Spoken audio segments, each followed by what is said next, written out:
what goes on media. This is Coming Out Stories.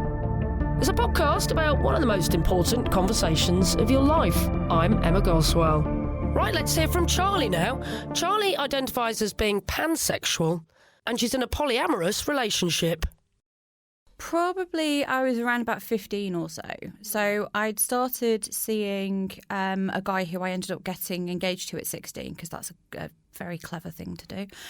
Things kind of flit through your mind. And I can remember very specifically my first proper crush, as in real life, not off the telly. Yeah. Crush was actually somebody when I was in my late teens. So it was probably about 17 or 18. I was working at a loss adjusters.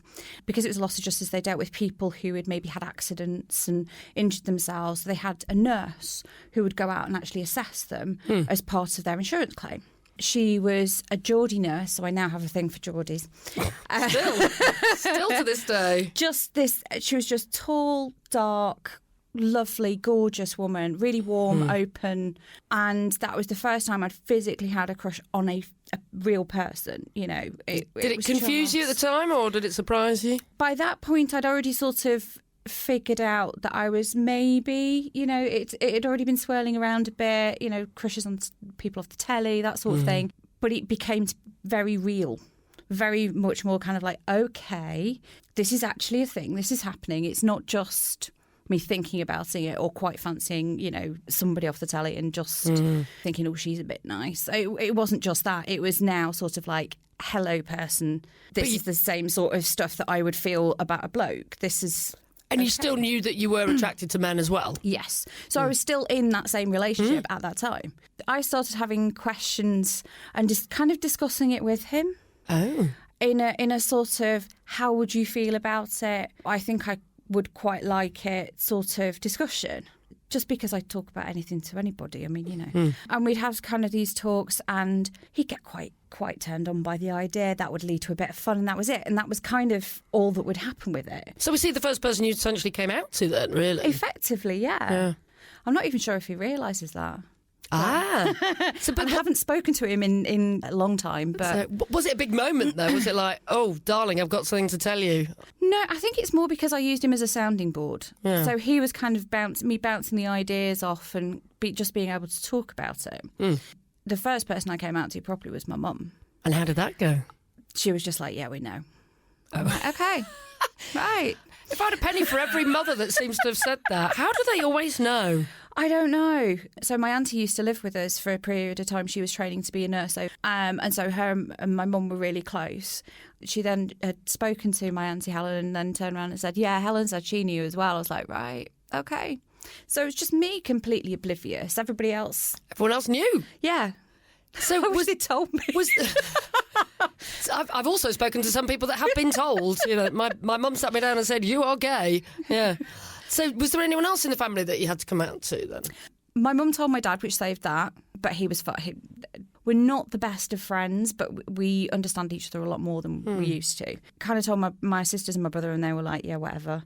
And that was it. And then I was opening out. Then things kind of get a little bit more muddy, if you like. So I started working at the uni in 2001. And I can remember meeting the guy who's now my husband on the first day. Oh, wow. He let the door swing in my face, which he still doesn't remember. It's fine. But it wasn't love at first sight then? Apparently not. When I was walking up, I could see him in front of me. So we were both smokers. He finished a cigarette and went in, and I followed, and door, face, yeah. And I remember seeing him thinking, I wonder if I could be working with him. He's nice. And I wasn't. He was actually on the floor below me in IT services, and I was in this tiny little branch of psychiatric research. We then became friends, and I then was out of the relationship with the knobhead. The previous one. That all died to death, and that had died to death for quite a chunk of time. We then would meet on fag breaks and have chats and stuff. That's one way of starting a romance. Yeah, and then occasionally meet for lunch and talk and stuff. And I would then talk to him about it and kind of say, well, you know, I'm seeing this girl, Sharon, who is 28 and tall and blonde and beautiful. And I was seeing her at the time and things like that. So did he kind of talk to him about it? But did he think you were a lesbian then, or no. you were open straight away and said, I am bisexual? Straight away and said that I've just kind of now finally exploring it. It's been something that I kind of discovered, but now I'm out for the relationship. And then when we got together, the discussion that we had was, I was like, I'd really like to keep, because when we started, we weren't serious at all. It was just kind of, we'd been friends. Now we were friends who were dating. Friends with benefits. Exactly. And I kind of said, I'd like to still explore that side. Can I still do that? Would you be okay with that? Would that be an issue? He thought about it and actually said, no, it's okay. This was 17 years ago. Oh, right. When we first got together, and we kind of had this discussion, and I said, if you want to explore that side of your sexuality, I'd be happy for you to do that. He hasn't. He doesn't want to. He's 100% straight. Yeah, but he knows that if, sexuality is quite fluid, so if things change and he wants to go that way, he can go that way. I can't exactly say no, and I wouldn't. I would have no issue with men. Women, we would have to discuss it. You were willing for him to explore his... Willing for him to explore any attractions to blokes that he might have now or in the future or whatever. If it came to women, we would have to discuss it just because that's what we do. If something changes, whether it's a job change, whether it's, whatever, we talk about it. I'm so lucky. He's such a laid-back, chill kind of guy. The interesting thing is that he only ever gets jealous of men, of my friendships with men. He doesn't get jealous of me seeing other women, which is really interesting. Because you're not sleeping with the men. No. So your polyamorous arrangement is that you are married to him, but you can have affairs with women. Yes. But what about long-term relationships with women? Would that be different? I suspect that would be different, and we'd have to talk about it. It's not happened. I've had a few, affairs, relationships, whatever you want to call, whatever umbrella you want to put them under, which have lasted, a few months, and we've seen each other 2-3 times a month. It's not been kind of like an every day or an every week or anything like that. It tends to be with women who are in a similar situation, to have the same sort of setup with their partner, husband, whatever. Because that would be quite hard, I think, for say, like a lesbian who was single to get their head around, like, oh, this is my new partner or someone I'm having a fling with, but actually they're married to a man. Yeah, and I can completely understand. It's not for everybody, and it's not everybody's cup of tea, and not every.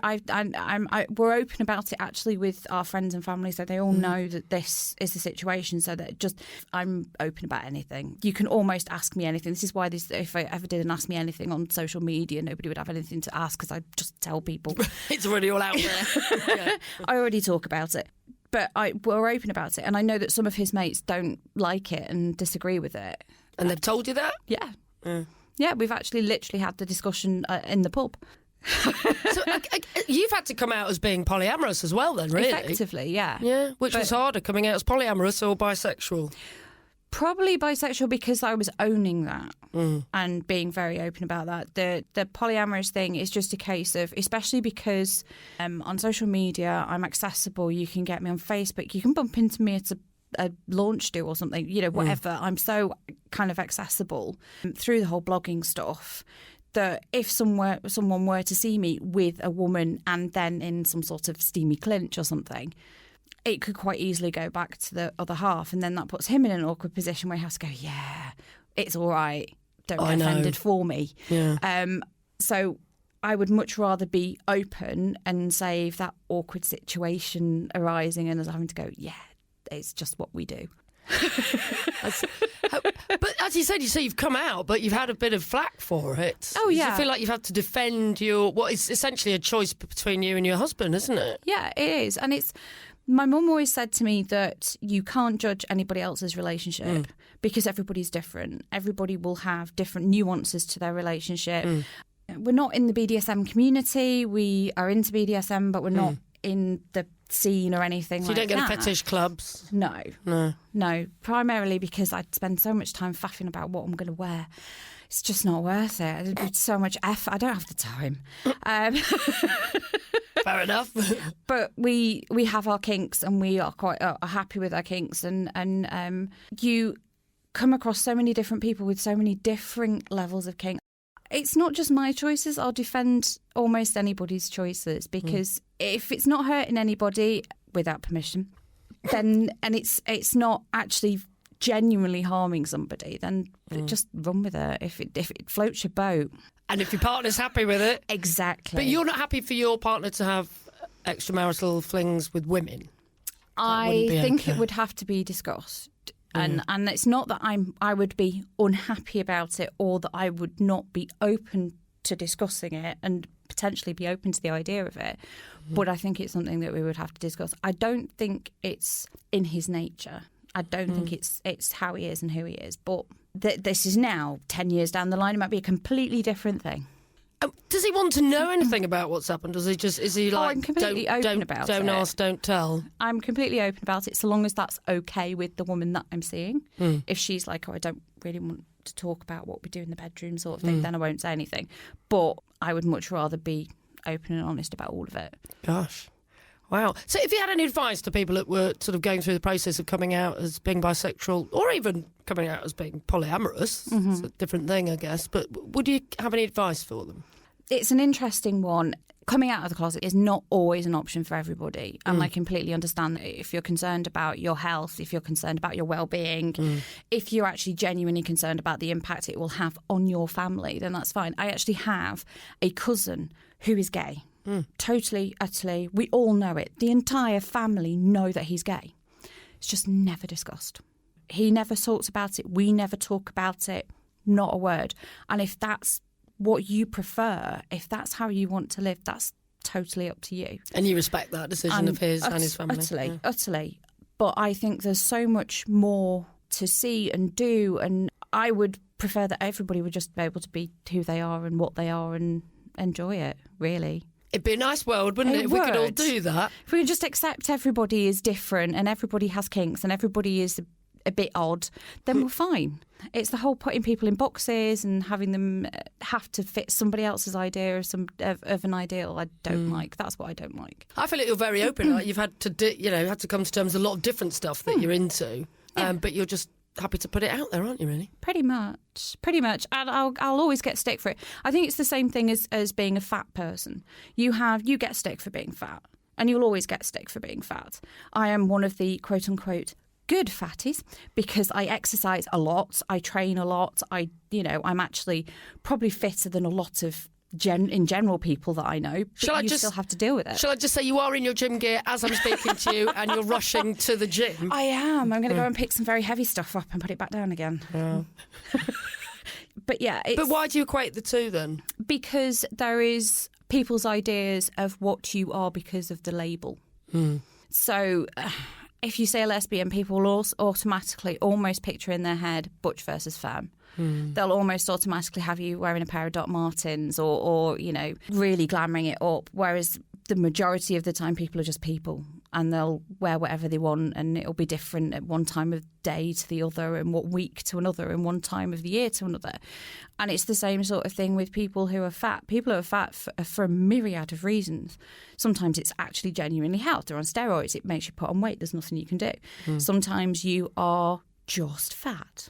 I have been a big girl since 8, 9, 10, something like that, and have always been bullied because of my size. You get people coming up to you and going, "Oh, you're so fat." It's like, yeah, no. Next. People say that to you? Oh, God, yeah. And have you ever had bullying for being bisexual then? Or? No, I've had a lot of questions and queries and people trying to understand it and get their heads around it. And then we have the whole kind of redefinition of bisexual versus pansexual, which I probably am more pan than bi, because the difference between bi and pan is bi, you recognise that there are two genders and you're attracted to both, whereas pansexual is you recognise that there's more than two genders, so you can have gender non-binary, etc., and all the shades in between, and you're attracted to all of them. Oh, thank you for explaining that properly. That really makes it a lot more simple to understand, I think. So you would say that you accept that people are non-binary as well, and you're just attracted to people because I just like people, whether they're sexy or attractive. Exactly. If I fancy them, it's like, yes, I fancy you, and that's it. It's down to the person and who I find attractive at that particular point.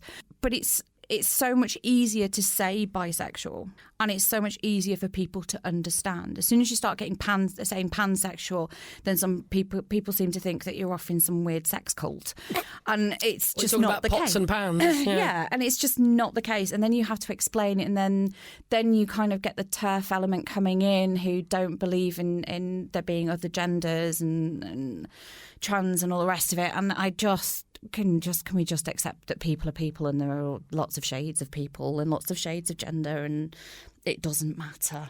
Amen. And people come in all shapes and sizes. Exactly. Stop putting them in boxes. Yes, and colours as well. Yeah.